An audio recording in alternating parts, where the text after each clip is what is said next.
All right, Deb. Stan Fisher from Hiram. I share the outrage at the Bunning block and the Coburn block and the general dysfunctionality of the shop you guys want to work at. And I wonder what you both think could be done practically and before the next century to make it work a little better. Ms. Brunner. I'm sorry, I could not hear his question. Can we repeat the question? Oh, I share the outrage at the dysfunctionality of the Senate, and I wonder what you both think could be done in the reasonably near future to make it work a little better, to get rid of the blocks and the ever-present threat of filibuster and that sort of thing. Okay. What could you do to alleviate the polarization and the gridlock in the Senate? Thank you. Regarding the filibuster rule, Lieutenant Governor Fisher and I differ. I don't think we eliminate the filibuster rule. I just think we make people do it. They got lazy in the 70s and said you don't actually have to filibuster, you just have to say you're going to, so they could go home and watch basketball games or what have you. Well, that's what Bunning did in Kentucky. So the filibuster's been around, it's worked, but let's just make people do it. Now, as far as the partisan gridlock, first of all, there's the money. If you're taking money from people who you're going to be giving money to, it's going to slow things down terribly. And we saw that with the health care reform because there was so much money interest that played in that process that the senators were stymied. I believe that we were born people first, and then we got party labels later. So if we can relate to people as people first, we can find the common ground on very tough issues, agreeing that yes, this is a problem we need to solve, and step by step become so invested as we go through each phase of the problem solving that what we thought was insurmountable, we're so invested in we can finally resolve and come to some conclusion like we did in healthcare reform. Mr. Fisher. Well, first, while I certainly think the Senate is a respected and venerable institution, I think it could use a little shaking up.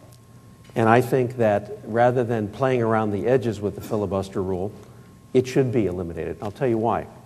It used to be used sparingly, sometimes only once or twice a decade. This last session, the Republican Party, in the Senate in particular, used the filibuster to block legislation introduced by the Democrats and President Obama 80% of the time. Now, neither party has a monopoly on virtue, but I will tell you this. That's not what America sends us to Washington for. It's not political posturing. It's not scoring political points, even when you agree with the other side because you don't want to get them any advantage. It's about getting results for American families and Ohio middle-class families. I'll give you just one quick example. I better do it quick. Bipartisan Commission on the Deficit. Great idea. Mitch McConnell, one of the greatest advocates for it. Guess what? When Barack Obama thought it was a good idea, he voted against it. That's the kind of partisanship we got to stop. Karen Kessler. Mr. Fisher, you say you're in favor of marriage equality.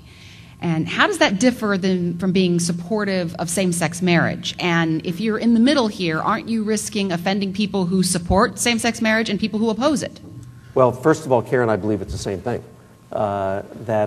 I believe that the federal government has no business telling two people who are in a committed relationship and want to take responsibility for them the rest of their life that they can't marry. It is wrong. I wrote Ohio's hate crime law. I defended it before the Ohio Supreme Court as Attorney General. Peggy's brother died of AIDS, and we've led the fight against HIV and AIDS with many other people here in town for 20 years. I am a strong supporter of the LGBT community, and I believe, now you should know, by the way, that I changed my mind on this. At one time, I was for civil unions. But I just came to believe, after talking to many of my friends and reading, that the time had come that we support marriage equality. I make no apologies for it, and I'm proud of the position. Ms. Brunner. Ohio's hate crime law doesn't say anything about the rights of LGBT citizens. Early in June of 2009, I wrote a very strong statement in support of same-sex marriage. You can call it marriage equality, you can call it same-sex marriage, but I believe people should be able to love and be committed to in a way that has legal consequences to whomever they wish. There's no equivocation on my part. I've held the position for years, and it actually becomes a question of family values when we look at issues of immigration, adoption, custody issues. We need to step up. We need to become a more progressive society. All right, that concludes the questioning portion of our program. Thank you, audience, and thank you, Karen and Reggie, for the thought-provoking questions. Now, each candidate will get an opportunity to ask their opponent a question, with 30 seconds for the asking and a minute and a half for the response. Ms. Brunner, your question. Lieutenant Governor Fisher, when you took office, you took on the role of the Development Director of the state of Ohio. You left that role in February of 2009 at a critical time when Governor Strickland needed you, when the people of Ohio needed you to help the economy buffer the storm that we faced here in Ohio. It appears that you left in order to avoid conflicts. Can you please explain why it is that you abandoned the state of Ohio at a point in time when you were needed most in the position that you had? As you know, Jennifer, you and I are both lawyers. I call that a leading question. But I'll respond nonetheless. Okay. Look, I'm very, very proud of the work that Governor Strickland and I have done on the ground saving and creating jobs, and very proud of the work, Jennifer, that I continue to do as Lieutenant Governor on a daily and sometimes even more twice daily basis. But I also have to tell you that this was a decision that Governor Strickland and I made together, because our work has been undermined by federal policies that have actually made it very difficult to keep those successes alive. You know, I've learned that the state can do all the right things, Jennifer, but if the federal government has policies that actually work against Ohio families, like the ones we've talked about today, then Ohio gets hurt no matter how well our state is run. It's why the governor encouraged me to run for the U.S. Senate, why I have his support, and why I'm running.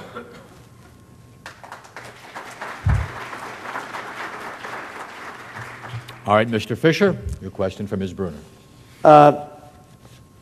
I think my question would simply be this. I think Jennifer and I agree that our focus needs to be after May 4th on November. That's why we're both running. And I have publicly said that should Jennifer prevail on May 4th, I will immediately endorse her, support her, and campaign for her. I have no reason to believe that Jennifer will not do the same, but I've not heard her say it. So Jennifer, will you? Well, first of all, it would be wonderful. I have not once referred to you as Lee. It would be wonderful if you referred to me by my title, which is Secretary of State Brunner, but I'm just as glad people know my first name because it'll be on the ballot. Unfortunately, Lieutenant Governor Fisher, I serve as Secretary of State while I run for this office, and I cannot publicly make any endorsements of a candidate or an issue. I am a very dyed-in-the-wool Democrat, unlike my mother, and I will do everything that I am permitted to do as Secretary of State to make sure that I continue to be a very good Democrat. All right, and on that note, ladies and gentlemen, that concludes our debate. Thanks to our candidates, Lee Fisher, Jennifer Brunner, and to our panelists, Karen Kassler of the State House News Bureau and Reggie Fields of the Plain Dealer. Remember, Election Day is Tuesday, May 4th. Get out and vote. Good luck to both candidates. Excuse me. Today at the City Club of Cleveland, we have been listening to the debate between the Secretary of State Jennifer Brunner and Lieutenant Governor Lee Fisher, the candidates for United States Senate. I thank the candidates for their candor and their civility and best wishes. And I thank you, audience, for your attention today. I thank IdeaStream, and this forum is now adjourned. For information on upcoming speakers or for podcasts of the City Club, go to cityclub.org.